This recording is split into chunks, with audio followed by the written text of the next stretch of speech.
Sleeping Gods Primeval Peril is sort of a rework of a free print and play from the very first campaign. And today we're going to bring a couple different perspectives. So we're going to attack this thing in two parts. Part number one, we're going to look at this from a newbie's perspective. You've never played Sleeping Gods, you've never played Sleeping Gods Distant Skies, you're new to the franchise, you're just getting into this, and we're going to talk about what this thing is, what's fun about it, and why it might be for you. The second part of this video, which if you're a veteran, you could skip to right this second if you just really want to know about the differences between this and Distant Skies. So let's first start off. You're a noob to the Sleeping God universe. You've always thought about wanting to jump in. You see the smaller box and price point on this, and you're a little bit curious. So we're going to answer the question first and foremost.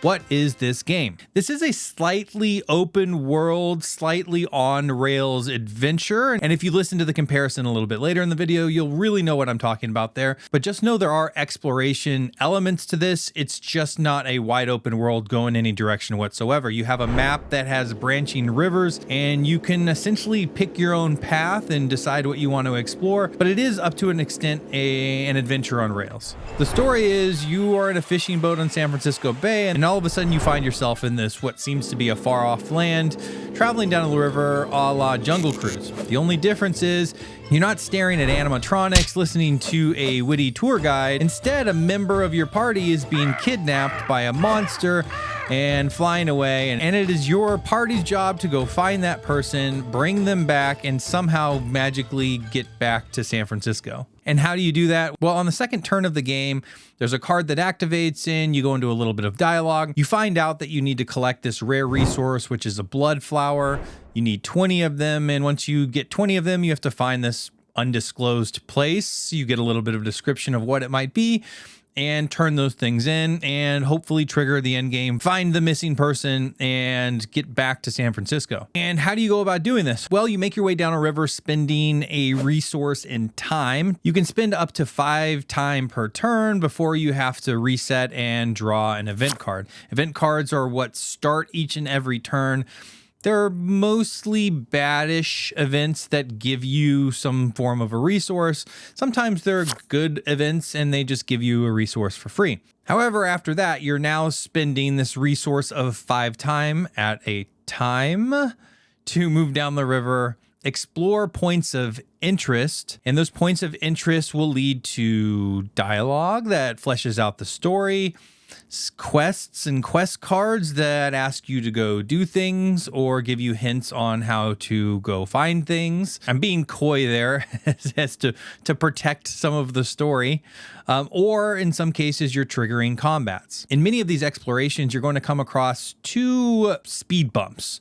One in which is a challenge, which is essentially a skill check, and the other is combat. To start with the challenge, it's pretty straightforward. It gives you a skill symbol and a number. It also gives you a failure consequence, and it is a fail forward mechanic. So in all of the cases that I ran into, you still get the reward, but you also have to take the consequence. You are going to be committing characters, presumably with the most number of those skill symbol, and you're going to roll a fate die. You add the symbols plus the fate die result. If it's at or above that pass fail number, you pass and you don't take the failure and you get the reward. And if you don't pass, you have to take the consequence, but still get the reward. Something that's related to these challenges are with those skill symbols I had talked about. As you go along and explore, you're going to find, or in some cases possibly buy, adventure cards. These adventure cards are immediately slotted in to a character. They each have a type, and characters can only have one of each of these types. There's some rules and regulations as to how you slot them into each character, but essentially you acquire them, slot them in. It gives you, in some cases, an ability. A lot of times it's trading a resource or a stamina token, which we'll get to in 1 second, for something else. And it also gives you that inherent skill symbol that can be used for these challenges. Speaking of stamina tokens, each and every one of your characters start with 3 stamina. Like I had mentioned, you're committing these characters to these challenges. And when you do, you have to spend these stamina tokens. Stamina can be spent as a resource for some other ways, but the majority of the time you're spending it, it's to have a character take an action. So the way you get those back are to rest. Resting is another action in the game. It doesn't take any time to do. However, every time you rest, you have to cross off a moon symbol on your sheet. If you cross off 6 moon symbols, you then get 3 more turns to resolve the rest of the game, or the game is over and you fail. There's definitely tension being built with you and the game and spending these stamina tokens to pass these challenges. These challenges are absolutely needed to be able to collect the blood flowers. In a lot of cases, many of these instances that are around the river that you explore will produce some blood flowers for you, but they're going to cost stamina, plus you have to deal with the challenge. The other major component of exploration is sometimes you're going to run into combat, and in some cases you can run from it. Most cases, if you're equipped to do so, you definitely want to get into combat. First and foremost, I think for me, it's the best part of the game. But on top of that, it gives you some pretty big boons and blood flowers. And remember, you're trying to collect 20 of them, and that's actually a pretty tough task in the time you're given. So getting into combats are huge boons for these blood flowers. So let's talk a little bit about what combat is. Combat is basically driven by a combat deck. You start with 12 basic combat cards, and through your adventure, you're adding to that deck. One of the best parts about this game and Distant Skies is you're essentially deck building before you go into each of these combats. You can take a look at the enemies. The enemies might have different requirements and different reasons to use one card over another, and construct your deck of at least 12 cards. You can put as many as you want in there, but it needs to have at least 12. So going into combat, you are looking at the enemies. The enemies are typically split up into sections, which represent each individual enemy. You are choosing a target and playing a combat card. You're playing 4 combat cards per turn. Every time one of those cards are played, the enemy counterattacks the character in which that played it. Each one of the cards has kind of a different flavor. Some of them interact with your skill icon. So as you're building up your character with those adventure cards, it's sometimes important, if you can, to specialize in a particular symbol. So then you can make these combat cards more and more powerful. But there's basically 3 parts of these cards, or 3 things you're going to get out of them, which is removal of power, block, and attack damage. You'll place damage tokens on the enemy grid up to the number that you've achieved in damage. You're covering a couple different things. You're covering the health of the enemy, and the tricky part is each one of these spaces have a health number, so you have to do that number of damage to even cover up that space. On top of that, there's these squares that are activated at the end of each of your turns, and when they do bad stuff to you. They give you status effects, damage. They also add power tokens to these enemies, making their counterattacks way more powerful. But removing that power is also a really important component of these combat cards, because like I said, they are counterattacking every time you attack them. So when you attack them and you don't have enough block, they're doing their base damage plus the number of power tokens that are on them. That can cascade out of control really, really quickly. So you're trying to weigh the cost benefit of actually doing the health damage, and can you knock out that enemy as fast as possible so you don't have to deal with those effects later on, with the reality that you can't knock them all out. They're all going to activate at the end of the turn, and you're going to have to deal with those consequences. The other puzzly part of this combat is you can do splash damage, where you have to put the majority of damage on your target, but you're laying these damage tokens adjacent to one another, and if you get to the edge of one of your enemies, you can splash that damage over without activating that other enemy. So that's just another part of the complexity in kind of doing the math around being able to do damage to maybe a really tough enemy that has a lot of power tokens, but not having to deal with their counterattack. I find this is one of the best parts of the game. It is very puzzly, very fun. Building the combat deck is fun. Figuring out what cards to use in the combat deck and who to play them on to maximize their effects based upon the skill symbols is honestly just a really great time. I absolutely love that about both games. I mean, there's a couple other surprises around the map, some in which I'll cover in the next section because they deal with changes from Distant Skies to Primeval Peril. But that's kind of the game. You roam around this river, collect blood flowers, pass skill checks or challenges, and defeat enemies. So where's the fun in this game? The fun is in the combat, like I had described. Puzzly, snappy, fun, cool combat cards, interesting decisions on who to play those cards onto and what to include in the deck. Big plus. The other thing that's fun for me, at least, is the resource management. If you're somebody that likes resource management in games, this was a big surprise going into Distant Skies that there was so many interesting decisions to be made around resources. You think of the stamina tokens that I had described as resources, time as a resource, plus there's the actual resources that are multi-purpose that help to boost the challenge or your skill checks. They also can heal, they can take care of status effects, they can be used as currency to buy cards. All of those possibilities just lead to some really interesting decisions that eventually feel skillful as you start to understand the economy and how often you can find these things or not find these things and understand which ones are more rare than others. It's a component of the game that I found more fun the further I went along on it. So why might this game be for you? You like resource management, you like the puzzly combat that I described, you easily lose interest in a long narrative campaign game. You hate to set up and take down a game. One of the components I didn't mention is that this is really meant to be as a one-shot. You can certainly play it over multiple sessions, but my one session was maybe 4 hours or so. It's a pretty long session, but that compared to, I think, probably 15 hours I spent in Sleeping Gods Distant Skies is significantly reduced. So if you have that short attention span, this might be the perfect product. So now we're moving on from the newbie perspective and we're sliding on over for the veteran. If you've played Sleeping God Distant Skies, I'm going to make a few comparisons that might help you to make the decision on whether this should be added to your collection or not. First and foremost, it's the map. The map in Distant Skies is this wide open sandbox. You can go wherever you want, do whatever you want. You can basically go in any direction whatsoever. There's a sense of wonder each and every time you explore. There's tons of quests that pop up that you may not even get to in a particular playthrough, but there's just so much opportunity to go in all these different directions and pursue all of these leads you get. There's just this really great excited feeling I got while playing Distant Skies that I didn't get while playing Primeval Peril. In Primeval Peril, there's also square icons that have different symbols on them that really tell a player exactly what to expect. In Distant Skies, you're exploring numbers, which there are those as well in Primeval Peril, but you don't know what to expect. In Primeval Peril, however, there's caves, there's overgrown trails, there's hidden treasures that all ask for specific resources, give you a challenge, and mostly reward blood flowers and some other resources and surprises along the way. But all of that is spelled out on the page for you. You don't have to use an explore action. You see exactly what's being asked of you. You see the challenge, and some people might not like that. I liked it. It helped to direct what is a very tight game, which we'll get to,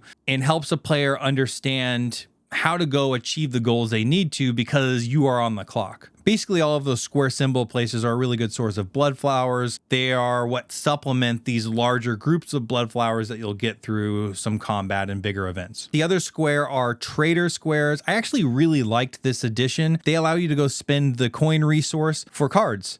You don't necessarily know what the card is. It gives you a number and says, go spend 2 coins, 4 coins, 3 coins, whatever it might be to go grab a card. I really like the idea of being able to go to a market, buy some cards, turn in some coins. You know where they are. You see them on the map. As you accumulate coins, you can make your way there and pick up some cool stuff. So if you liked combat in Distant Skies, you're probably going to like it here. The only difference that I found are no synergy tokens. The synergy token adds the extra dimension of covering the synergy space, getting the synergy token, giving it to another character that character can use to activate the synergy ability on the combat card. That's no longer there. That's gone. It simplifies combat a little bit, which I think is probably good, especially for a new player. But if you really enjoyed that extra dimension of friction in your decision-making process, it's not there. Just know that. Adventure cards and ability cards are combined. This system has been streamlined significantly. You're finding adventure cards. You no longer have like a deck of adventure cards that you're spending and recycling as you camp. You are slotting them into characters as long as the character meets the requirements to be able to take it, meaning they don't have the same type of card already